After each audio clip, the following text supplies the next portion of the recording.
को वापस लाने की बात करते हैं। डॉक्टर भीमराव अंबेडकर जी धारा 370 के खिलाफ, वो धारा 370 नहीं चाहते थे, लेकिन ब्लंडर ऑफ नेहरू देखिए, ब्लंडर ऑफ नेहरू देखिए, एक के बाद दूसरी गलती जम्मू कश्मीर को लेकर करते चले गए। उसका खामियाजा जम्मू कश्मीर के लोगों को 7 दशकों तक सहना पड़ा। 45,000 लोगों की हत्याएं यहां तक कर दी गई। देश के अन्य राज्य जहां आगे बढ़ रहे थे, यहां बॉम्ब शेलिंग से लेकर आतंकवाद, अलगाववाद, पथरावबाज की घटनाओं से यहां के लोग जान गंवाए। कश्मीरी पंडितों पर यातनाएं करके उनको पलायन के लिए मजबूर किया गया। हमने तब भी कहा था डॉक्टर श्यामा प्रसाद मुखर्जी जी के समय कि एक देश में 2 संविधान, 2 प्रधान, 2 विधान नहीं हो सकते, 2 निशान नहीं हो सकते। और जब हमारी सरकार बनी, हमने 5-6 अगस्त 2019 को धारा 370 को सदा सदा के लिए समाप्त कर दिया। और मैं नेशनल कॉन्फ्रेंस कांग्रेस के लोगों से, पीडीपी से कह देना चाहता हूं, ये सदा सदा के लिए धारा 370 समाप्त हो गई है। अब कोई इसको वापस नहीं ला सकता है। क्यों वापस लाना चाहते हैं एमसी कांग्रेस और कांग्रेस? क्यों लाना चाहते हैं? क्योंकि वापस पथरावबाद, अलगाववाद, आतंकवाद में जम्मू कश्मीर को झोंक रहे हैं। ये चाहते हैं पीएसए को हटाकर नशे बेचने वाले छूट जाएं, आतंकवाद, उपद्रव फैलाने वाले छूट जाएं, पथरावबाजी करने वाले छूट जाएं। अरे ये तो यहां तक पहुंच गए कि जिसने संसद पे हमला किया था, अफजल गुरु, ये उसको छुड़वाने की उनकी बात करते हैं। इस देश में कोई उनके ऐसे गुनाह को माफ नहीं कर सकता। सुप्रीम कोर्ट ने भी माफ नहीं किया। वोट बैंक की राजनीति में इतना गिर जाएंगे, राहुल गांधी जी विदेश में जाके भारत का अपमान करेंगे और अब्दुल्ला परिवार जम्मू कश्मीर में बैठकर वापस आतंकवादी समर्थक वाले लोगों को दिशा में बात करेंगे। पहली बात मैं कहना चाहता हूं कि धारा 370 सदा के लिए चले गई। उसके जाने के बाद चहुमुखी विकास जम्मू कश्मीर ने देखा है। IIT, IIM, 2 AIIMS, medical colleges, 7-15 nursing college से लेकर ना जाने हजारों किलोमीटर की सड़कें बना दी, खेल के स्टेडियम्स बना दिए, नई ऊंचाइयों पे पहुंचाया। 25,000 करोड़ का निवेश तो केंद्र का, 78,000 करोड़ का और पाइपलाइन में है। यही नहीं, रिकॉर्ड पर्यटक आज तक के यहां पर पिछले वर्ष आए, आगे और बढ़ने वाले हैं। मैं तो ये कहूंगा कांग्रेस और नेशनल कॉन्फ्रेंस मिलकर साजिश का पुलाव पका रहे हैं और ये साजिश इनकी ऐसी है कि वापस इसको पथरावबाद, अलगाववाद, आतंकवाद में झोंक दिया जाए। और राहुल गांधी जी, आपको तो राष्ट्र का स्वाभिमान और राष्ट्रीय ध्वज का सम्मान ये आपके शासनकाल में तो था ही नहीं, न एनसी के न कांग्रेस के समय। हमने जम्मू कश्मीर को आतंकवाद से उबारा है और हम ही इसको संवारेंगे भी। डबल इंजन की सरकार जब बनेगी, केंद्र में भाजपा है, प्रदेश में भाजपा की सरकार बनेगी, तो जम्मू कश्मीर का चहुमुखी विकास होगा। जम्मू कश्मीर से आतंकवाद का अध्याय समाप्त करने के लिए हमने लगातार प्रयास किए। 70% कमी आई है आतंकवादी हमलों में। और ये देखिए, केवल जम्मू कश्मीर नहीं, नॉर्थ ईस्ट में भी 75% के लगभग। और माननीय गृह मंत्री जी ने कहा 2026 तक तो हम देश भर में से नक्सलवाद को खत्म करेंगे, नक्सलवादी इलाकों से। ये है एक संकल्प लेके चलने वाली सरकार। दूसरी तरफ कौन है? वो राजनीतिक दल जो धर्म जाति के आधार पर देश को बांटना चाहते हैं। जम्मू कश्मीर में भाजपा का मतलब राहत, नेशनल कॉन्फ्रेंस और कांग्रेस का मतलब आफत है। ये दोनों आफत वाली पार्टियां हैं। और मैं एक बात आपसे और कहूं, हम राहत कैसे देने वाले हैं ये हमारा संकल्प पत्र बताता है। जो 25 हमने उसमें संकल्प लिए, धारा 370 हमने हटा दिए, सदा के लिए हटा रहे हैं।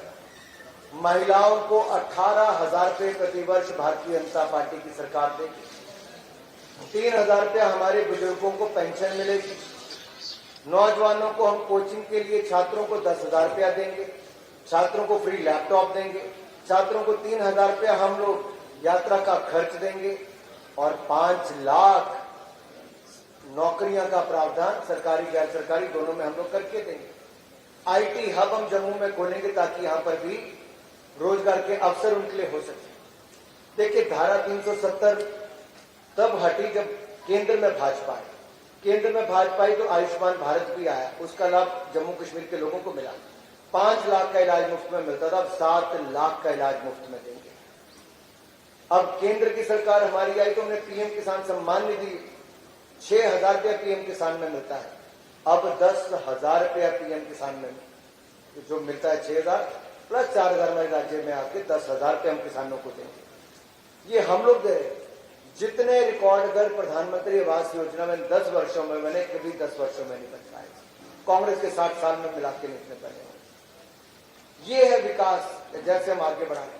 गरीबों के लिए हमने कहा 5 मरला फ्री, हम उनको प्लॉट भी देंगे, जमीन देंगे। और यही नहीं, अगर देखिए सफाई कर्मचारी के रूप में सफाई करने के लिए वाल्मीकि समुदाय को लेकर तो आए थे, उनको अधिकार नहीं। उनके बच्चे पढ़ लिख जाते, डॉक्टर बनते, आईएएस बनते, सरकारी नौकरी में ऊंचे पदों पे आते, नहीं चाहती थी कांग्रेस। हम वो प्रावधान करके दे रहे। गुज्जर बकरवाल को इन्होंने कुछ नहीं दिया, हमने 9 सीटें विधानसभा में, 9 ही है, 9 सीटें पहली बार हमने करके दी। जो आजादी के बाद यहां पर आए, पाक ऑक्युपाइड कश्मीर से, बाकी उनके हक नहीं मिल पाए थे इतने वर्षों में, हमने दिए, हमारी सरकार ने दिए। ये सब छीनना चाहते हैं धारा 370 हटाने के बाद। ये चाहते हैं कि उनका रिजर्वेशन भी छिन जाए, उनको जो मान्यता मिली वो भी छिन जाए, उनका वोटिंग का अधिकार भी छिन जाए, गुज्जर बकरवाल की जो 9 सीटें वो भी चली जाए।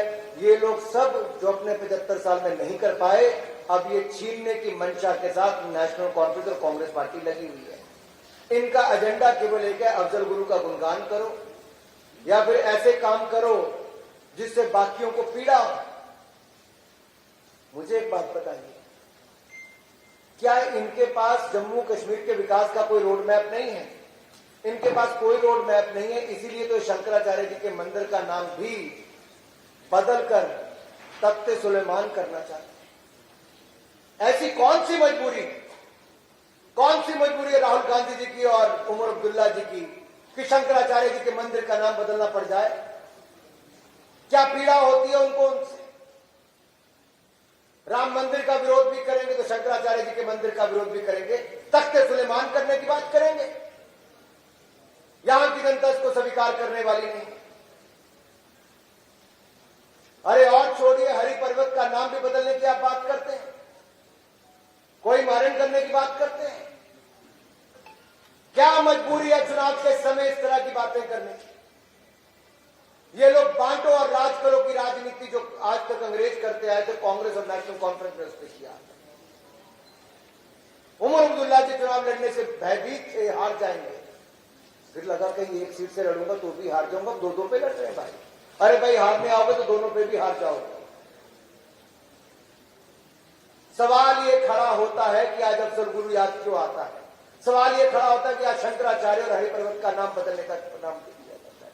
सवाल ये होता है कि आज हक वाल्मीकि के, गुज्जर बकरवाल के और हमारे जो पाक ऑक्युपाइड कश्मीर से आए हुए शरणार्थी हैं, उनके हक छीनने की बात क्यों होती है? बात यह है कि यहां के विकास पर अंकुश लगाने का और आफत खड़ी करने की बात ये लोग क्यों करते हैं? पीएस से हटाकर आफत खड़ी नहीं होगी क्या? मैं जम्मू के पत्रकारों से पूछता हूं, क्या आपके यहां पर नशे की समस्या, अगर कोई नशा बांटता है, बेचता है, तो क्या उसको गिरफ्तार नहीं करना चाहिए? कोई उपद्रव मचाते तो उसको गिरफ्तार नहीं करना चाहिए? अरे पीएस से बना ही इसलिए है। तो क्यों ये करना चाहती है कांग्रेस और नेशनल कॉन्फ्रेंस और विपक्षी दल, जो जम्मू कश्मीर को फिर आफत खड़ी करना चाहते हैं? ब्लंडर ऑफ नेहरू से भी मुक्ति बड़ी मुश्किल से पाई थी, blunder of Abdullah and Gandhi और मंजूर करने के लिए हम तैयार नहीं।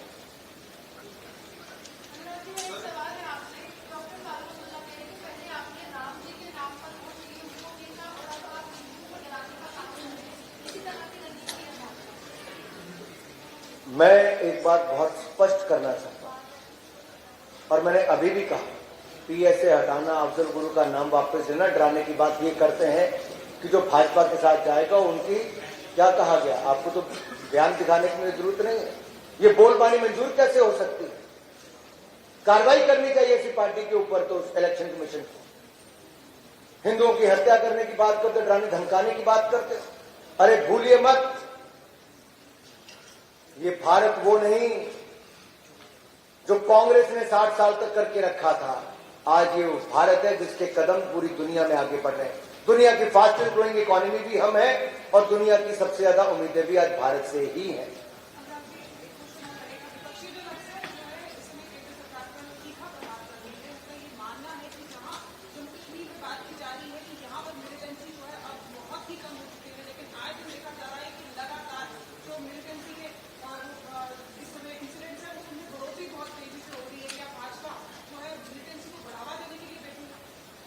मैं दो बातें बड़ी स्पष्ट करता हूं।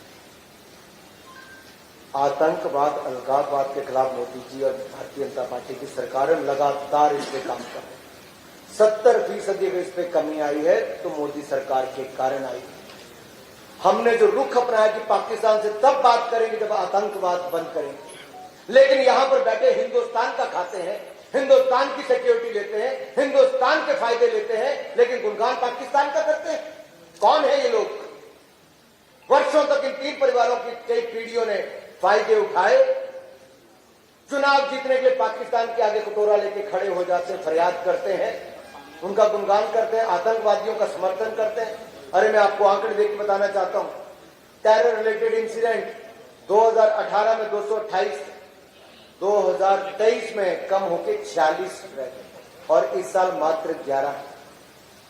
अगर एनकाउंटर्स की बात करूं तो 2018 में 189 थे, 2023 में 48 और 2011 में कम होकर 24। सिविलियंस, इनके समय आज तक फौज की और सिविलियंस की 45,000 लोगों की हत्याएं हुई। और अगर मैं केवल 2018 का आंकड़ा लूं तो उस समय 55 की सिविलियंस की हत्या हुई, 2023 में 14 की। तो कैसे ग्राफ कम आया? ये आंकड़े मेरे नहीं हैं, अनुराग ठाकुर के, ये भारत सरकार के डिपार्टमेंट्स के आंकड़े हैं।